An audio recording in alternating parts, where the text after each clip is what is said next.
This is Daily Treasures with words of comfort, encouragement, and hope from the Word of God. Here is Dr. Nick Venditti with today's devotional. January 7. God intervenes in circumstances. Welcome to Daily Treasures from the Word of God. Today's reading is Genesis chapters 29 through 33. Our lesson is from Genesis 30:22. Then God remembered Rachel, and God gave heed to her and opened her womb. The Bible describes events and situations that transcend time and cultures. But at the same time, these are occurrences that are related to everyday life. In other words, the Bible is not a book of legend and fantasy, but rather a book of real-life lessons that can be applied to our context. For example, the account of the marriage of Jacob and Rachel can teach us many things. Let's look at the three components of Rachel's life. The first component is Rachel's circumstance. Jacob was madly in love with her. However, on her wedding night, Jacob was duped into accepting Leah, her sister, as his wife. He had to work an extra 7 years in order to marry Rachel.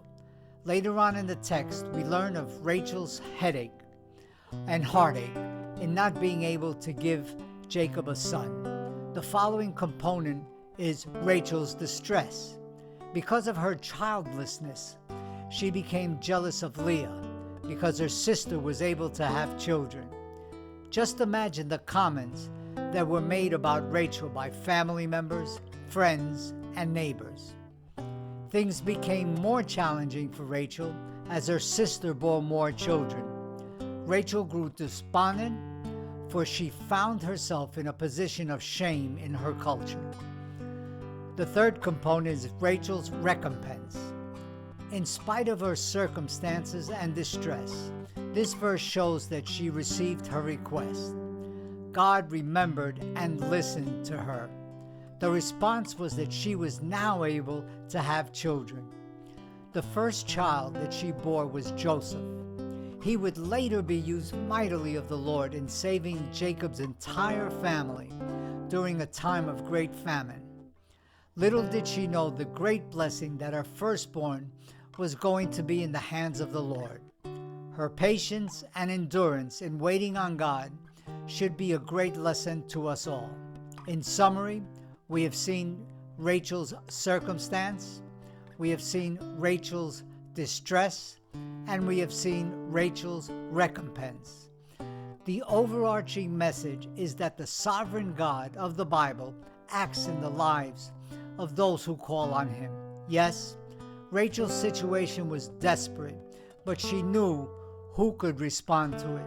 Her shame and anguish brought about growth in the area of learning to trust and believe in the mighty power of God, in that He could make her fruitful. Take a moment to reflect on your own crisis and personal need. Instead of getting stressed out, ask the Lord to intervene so that you also will receive God's reward. If you honor God, He is more than faithful to honor you. It has been a pleasure to share with you daily treasures from the Word of God. Tomorrow's Bible reading is Genesis chapters 34 through 38. Let's not forget the words of the psalmist. The law of your mouth is better to me than thousands of gold and silver pieces. Until tomorrow, and may God bless you in abundance as you study the Word of God.